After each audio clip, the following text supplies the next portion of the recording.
What hope do you hold out for these endangered birds? For instance, Bharatpur plays host to less than 40 out of perhaps no more than 200 of the last remaining Siberian cranes. Huh. What hope do you hold out for these endangered species, and are there any other species of birds Well, other as than... far as India goes, I think we are doing everything possible. And if every country through which these birds migrate were to take that much trouble, I think there's every hope that the bird can be saved without much trouble.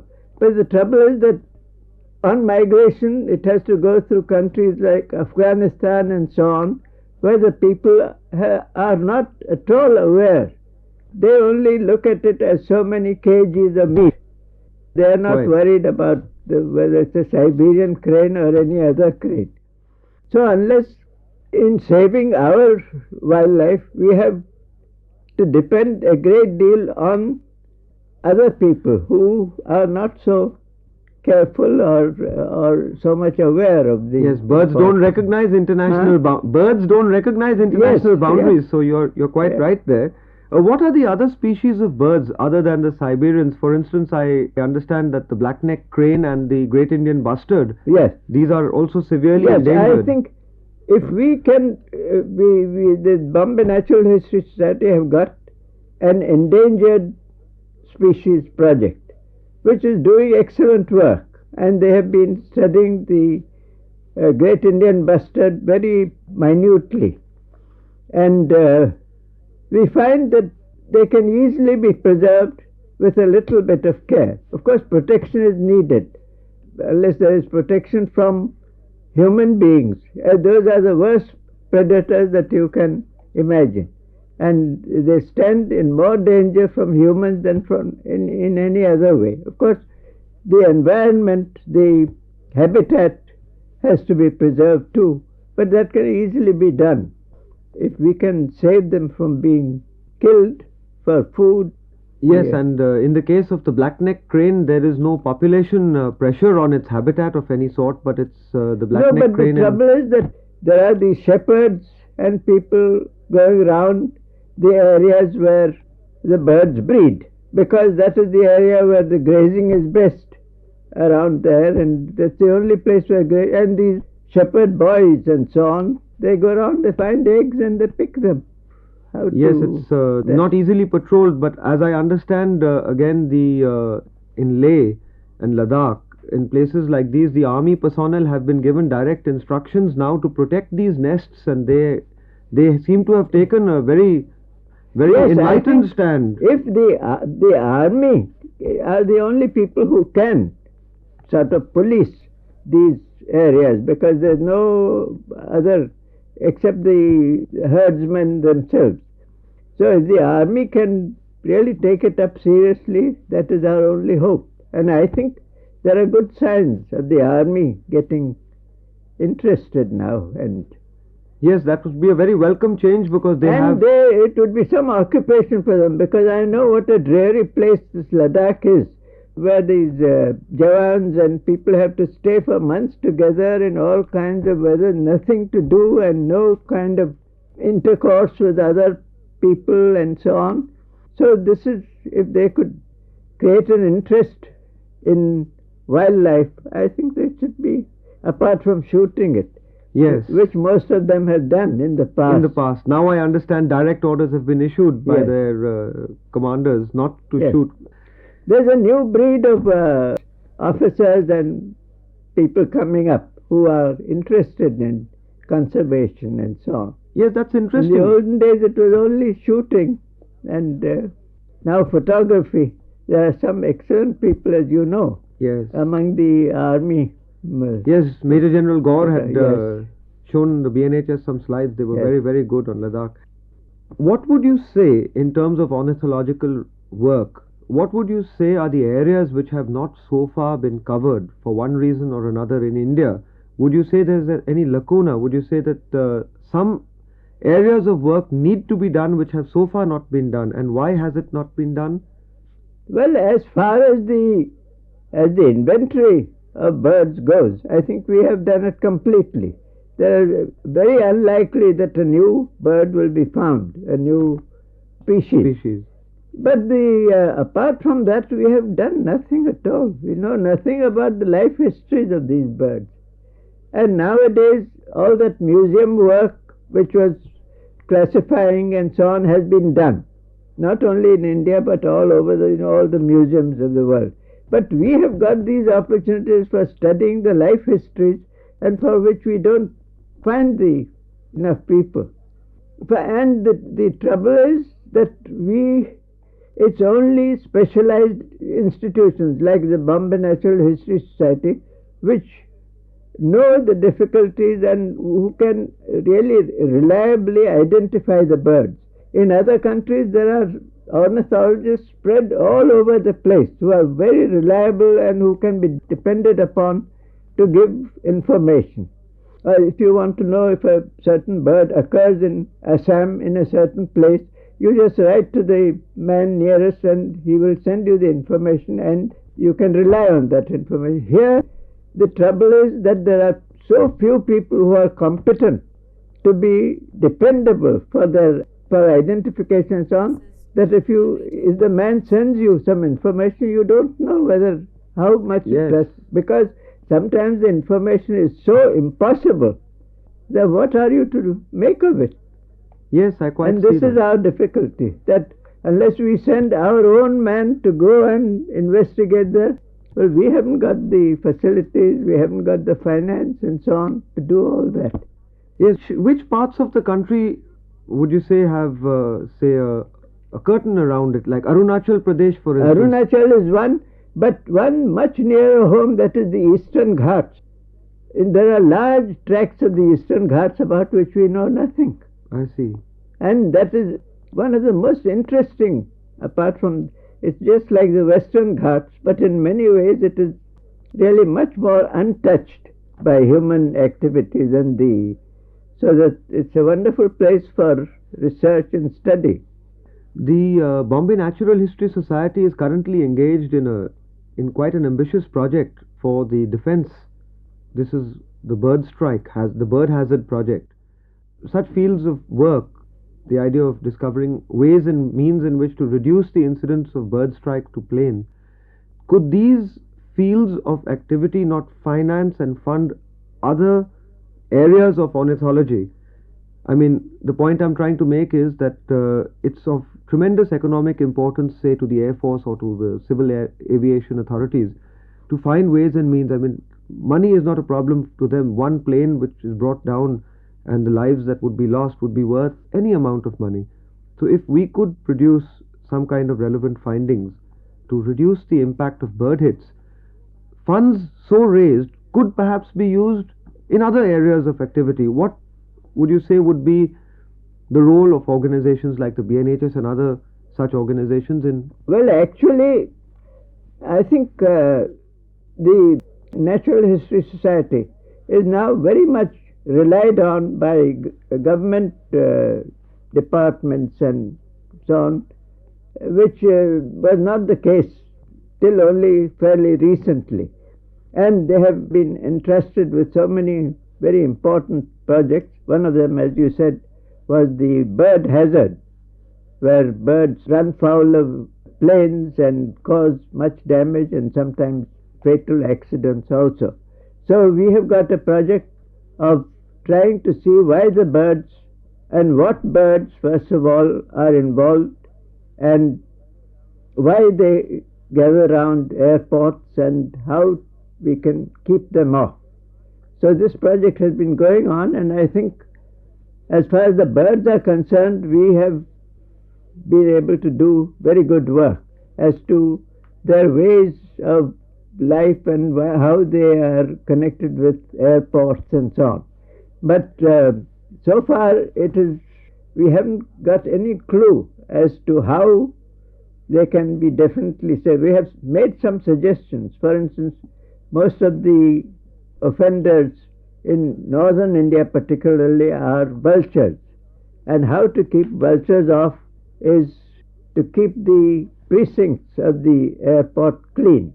Yes. By having these modern abattoirs and so on, for where no refuse is thrown out, and that will prevent the birds from haunting those areas.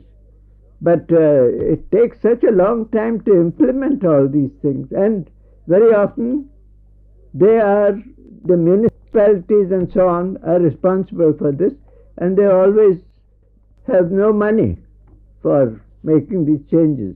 And unless we can have these recommendations implemented, it is not possible, because it's not a sort of fortune telling where you can say that if you do this, then this will happen. This is an entirely new subject, and unless these recommendations are tried out, we cannot say whether they will be successful or not. So this is our difficulty now, but I think people are waking up. They have at least sanctioned these changes. The point is, will they implement the Yes. advice that Yes. organizations like the BNHS give at the end of their research studies?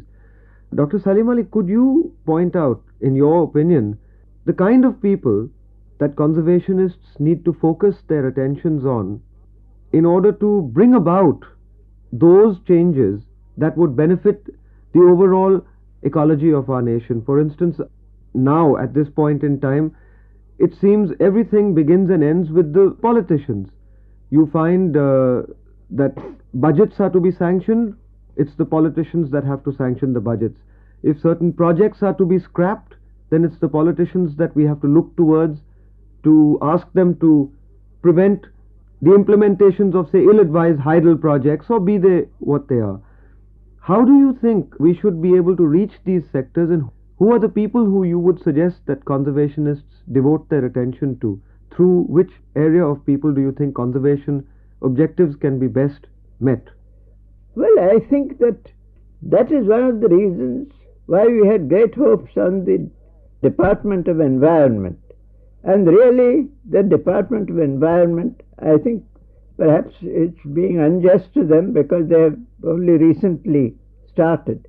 But those are the people who should bother about all this, and they're the most competent people to decide in these matters. And I hope that given a little more experience and so on, that they will come up to our expectations. And you wouldn't look towards the corporate sector, towards businessmen and people like that, because internationally a lot of large business houses yes, have in fact funded many very major conservation projects. Would you say that the responsibility for conservation action lies solely with the government, or do you think that no, I think that it should really be, government should be interested in it, in deciding the policy and so on, but a lot more should be done by business and industry. what are the environmental needs of birds like the black-necked crane, for instance? What kind of habitats? How do they live? And what can we do to strengthen their survival chances? Well, in places like Ladakh, where in winter there's a lot of snow on the hills and so on. When the summer comes, the ice and snow melts and the water comes down the hills, and then there are flat areas where bogs are formed because the drainage, there is no drainage really, so the water remains there and forms places which are very with soft mud and something like quicksands and all that kind of thing. And that is the type of country that the black-necked crane likes, because it has a good deal of protection there. It is like little islands in an archipelago, so that little island which is surrounded by water, which very often has got quicksands and so on in it, so that it is fairly protected from predators. And that is where the birds nest. And they don't nest in a colony, they just have one pair here, another maybe 20 miles away, and I see, they don't flock. No, not at that time. Not in the time when they are breeding, they are only pairs. But when they are migrating in winter, then they form flocks, all those pairs join together with their young birds and so on, and then they do that. So, and these birds usually lay 2 eggs or 1 egg. And it has been found in other species that when there are 2 eggs laid, they don't hatch at the same time. One hatches about 3 or 4 days after the first. And during that time, the elder hatchling has become so strong and vigorous that he takes all the food, and the other usually is starved to death, and it pecks the competitor, the sibling, and usually it dies. So now the technique is, if there are 2 eggs, they take 1 egg and they hatch it in an incubator and they rear the chick by hand, so that instead of having 50% success, they can have 100%. I see. This augments the wild populations. This has been done in some other cranes, but with black-necked crane, the International Crane Foundation is very keen to take the eggs, but the bird is so rare that we don't think it is the right thing to allow them to, because it is not taking the eggs back to America, which means so many changes by plane and so on, and the eggs apparently from the nest has to be taken after it has been incubated for 2 weeks or 3 weeks or whatever it is. So how are we going to decide whether this egg is ready for taking? Because the places are far away, hundreds of miles away and so on, and altogether the difficulties seem to us insuperable, unless we haven't got planes and all that sort of things which they have in America, where you have a helicopter of your own and you fly up and pick up the egg. But what would be the need to take it to America? Could this artificial incubation not be done in Ladakh itself? That is exactly what we want them to do. We said we would give you all the facilities you want, but you must do the incubation and rearing of the chicks in Leh, which is the area in which the bird breeds. The climate is exactly what it wants in a state of nature, and everything is there. And also that we want our people to learn the techniques so that they can do it. We can't send the whole lot to America to learn this thing. That if they came and did that here, they would get all the facilities in Leh, and our people would learn, and then we would know what the result of such experiments are. Yes, from what you describe, I mean, the question of conserving crane species becomes particularly sensitive and delicate because the offspring seem to share what you might call a Cain-and-Abel syndrome. Yes, exactly. Exactly. That's where what they fight with each other, one virtually kills the other. So if this technique is successful with the black-necked crane, then I hope that we can improve the situation. Yes, where you suggest this way you could save Cain and Abel. Yes, I hope that they will agree to do this. Negotiations are going on, but they seem to be dragging their feet. They want to take the eggs back there. Isn't that something like a collector's item? Yes. In that case, it's the other bird that seems to have suffered greatly in the recent past is the florican. Florican, yes. I think that is due very largely, of course the killing goes on, and more so in those areas where the florican lives, is being now given over to refugees and all kinds of... What kind of habitats does the florican require? It's a tall grassy habitat with fairly moist. And there are 2 kinds of floricans here.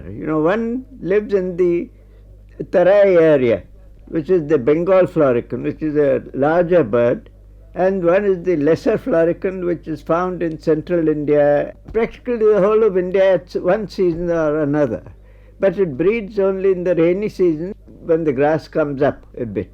So these grasslands are being converted to agriculture, or no, what is the threat? It wants grazing land. I see. So there it is also endangered because of the cattle, which may be trampling its eggs and so on.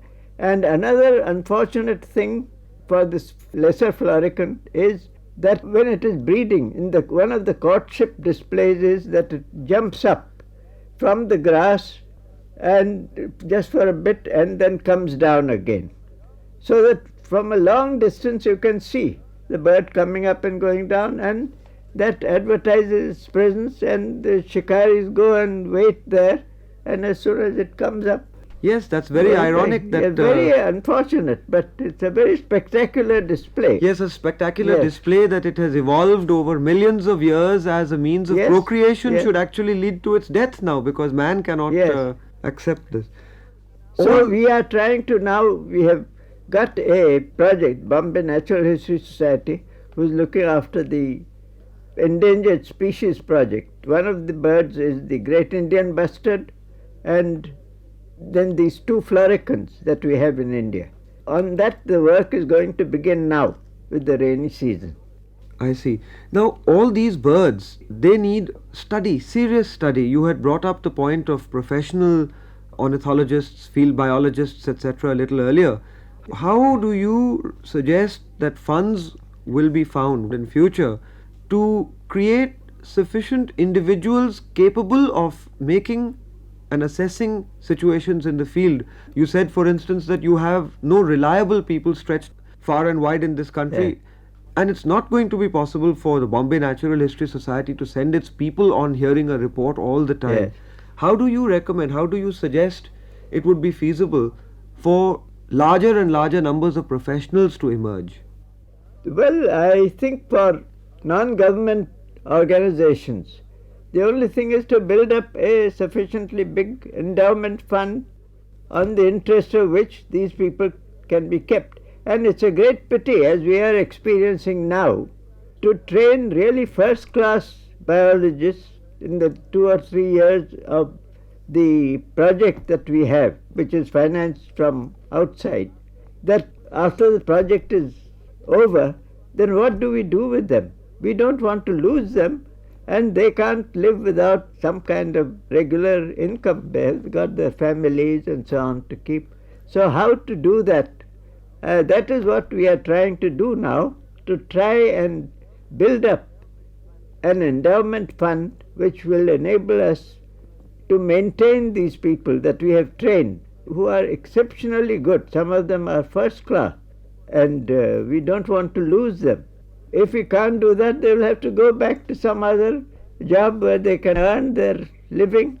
But Dr. Salim Ali, there are so many avenues in which professionals exist in this country, and endowment funds are not created for them all. Perhaps this comes back to your point that ornithology and conservation and ecology, the role that individuals, professionals have to play in these fields has perhaps not been recognized, and which is why perhaps out of the insecurities created for these people, you wish to protect their futures to ensure their involvement with conservation and field research. Would you not agree that it might not be feasible to create endowment funds for all the kinds of field research that we need, and that it would be a much more practical or much more desirable situation to have proper budgeted funds which are untouched, which cannot be revoked from within the government, say, or funds from even private sources? I mean, endowments to be created means you are locking up 100% of the funds and using perhaps 10% of the interest to, it becomes very onerous task to raise such large funds. Yes, well, I don't know what else can be done, because it's not very easy to extract money from rich people. And particularly for a thing like this, which they don't really think is important enough, and they don't realize the value of these things. So this is the handicap under which we have been working all this time. The Natural History Society, for instance, they could have done far more work if we had more financial support from these people. Yes, and the sad part, I suppose, is that in a country like India, our people are so directly dependent upon the land, much like the birds and animals we are trying to protect. It's critically important that the land's health be maintained. Yes, I think those who have should take a little more interest in. Dr. Salim Ali, As a human being who has contributed so much to ornithological work and has contributed so much to individuals concerned with ornithological work, we'd be interested to know the influences other ornithologists might have had on you. How have they helped you to evolve into the ornithologist that you are today? Well, I think my great advantage was this beginning at the Bombay Natural History Society with Mr. Millard, who was the honorary secretary. And he was the one to whom I took that sparrow for identification when I was about 8 or 9 years old. And it was at that time the amount of trouble he took over me, and he was so taken aback at an Indian little boy being so interested in birds that he took special trouble.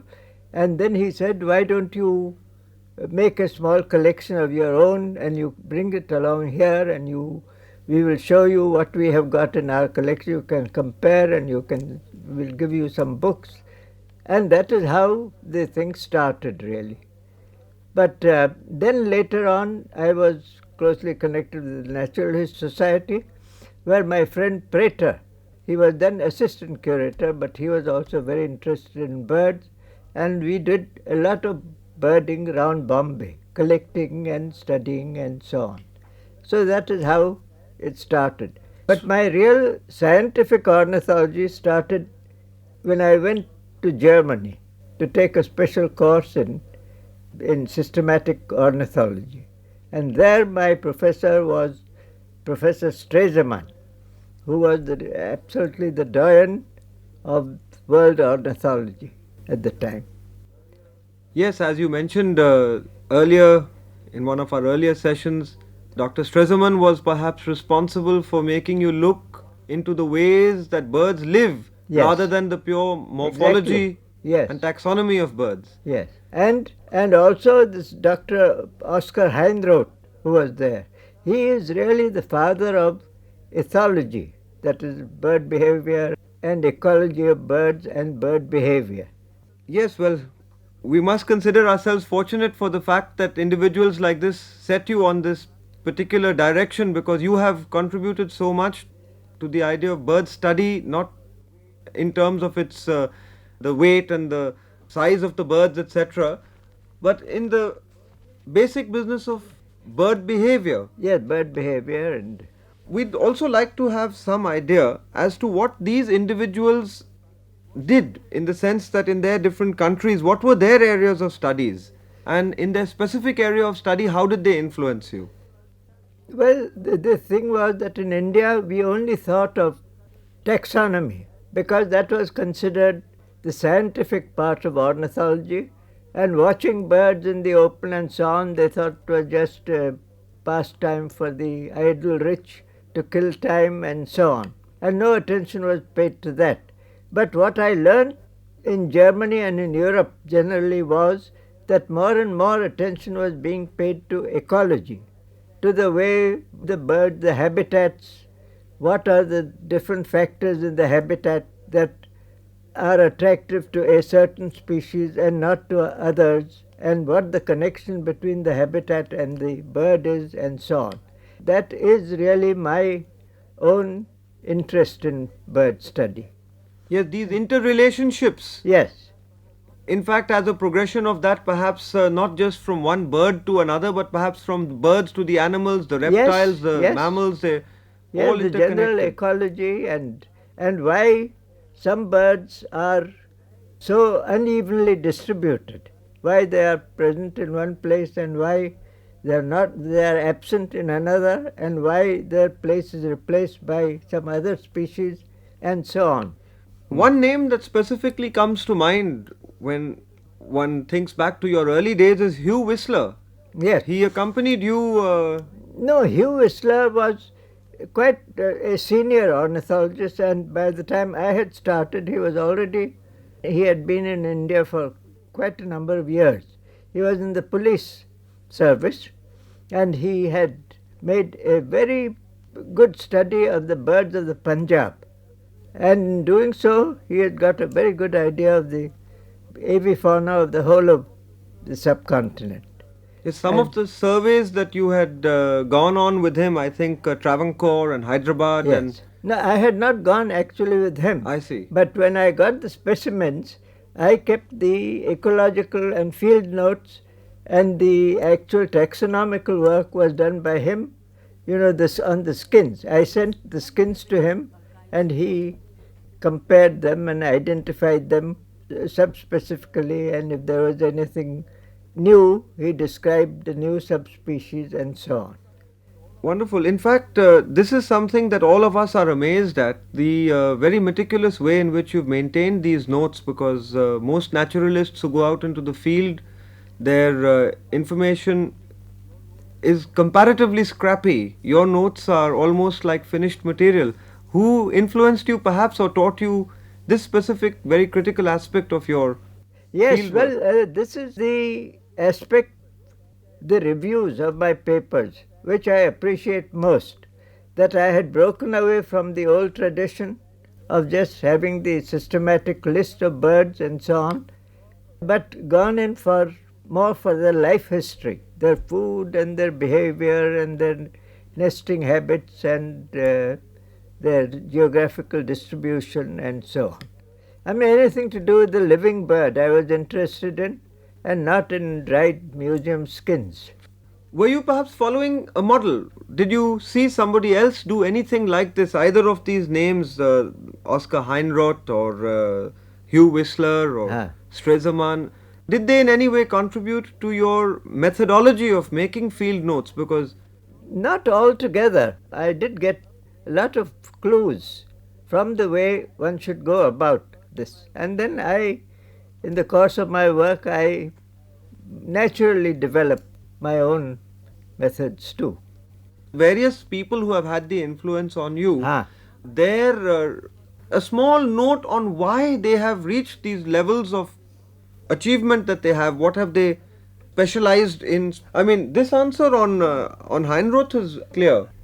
Yes, you see, this Heinroth couple, his wife was also really a wonderful person. They collected the eggs of all the birds found in Europe, and they brought them in and they hatched them artificially in an incubator or under a pigeon or something. And from the time hatchling came out up to the time it became adult, they studied the life and the behavior and the food and the molts, the way it changes its plumage, at what stage it changes plumage, and they photographed these birds at every stage of the thing, and they've produced 4 beautiful volumes, which are really the basis of bird behavior. I see, that's wonderful. And Hugh Whistler? Yes. Hugh Whistler was really, as I said, he was a policeman. In fact, he was so much involved in bird study that people said that Mr. Whistler in his spare time is a policeman. Dr. Stresemann, he has been your guru. Yes. He was also a protege of Ernst Hartert, who was really a giant among ornithologists. So Stresemann was studying under him, and he was brought up in his career by Hartert, who was working at Tring in England. He was working with Lord Rothschild, who was also a very well-known zoologist and also an ornithologist. What was it that brought recognition to Dr. Stresemann? Well, he was a real savant, really. He was in taxonomy, in biogeography, and in all these things. He was a master. He has written some books which are absolutely the standard books now. He was also very keen on field study, and he was a very good taxonomist. He thought that this was really the work that needed to be done, and not only sitting in museums and examining dried skins. Dr. Stresemann had a great interest in the geographical distribution of birds. Yes. Biogeography of birds. Yes. He as a young man, postgraduate thing, he did his work in the East Indies islands, in the Moluccas and the neighboring islands, to see how these birds varied from island to island, and tried to fix the factors which were responsible for it and so on. He did some excellent work. And that was also the case with Bernhard Rensch. And they have produced some very erudite books and papers on geographical distribution of animals. There was a tea planter by the name of Charles Inglis, who I think in your early days of birding, you had a lot of... in India. In India. Yes. He did a lot of work, but it was mostly with collecting in unworked areas and collecting specimens of birds that were very rare, and many of them were described as new species and so on. He was just a field man, and he wrote papers, but they were regional papers of the bird lists of certain areas like Bihar and so on. And he has done a lot of work in Bihar. Could you tell us something more about Bernhard Rensch? Yes, Bernhard Rensch had just joined the Berlin Museum when I went there for my study. And he was an expert in birds as well as in snails. So they wanted to have him very much in the museum at the time, but they had no vacancy. So they appointed him in the snail department, where he was just as proficient, and he did exceedingly well there. But when there was a vacancy in the ornithology section, then he was transferred there. He was also one of the biogeographers, and he's done excellent work in the East Indies islands. Dr. Stresemann had another student while you were there with him, Ernst Mayr. Ernst Mayr, yes. As a matter of fact, Mayr had been there a little before me, because he had gone on his post-doctoral work to, I think it was Papua and New Guinea and those places. And he had just returned from there when I met him. And since then, he has become a very, very well-known and perhaps one of the finest zoologists that we have living at this time. Do you still communicate with Mayr?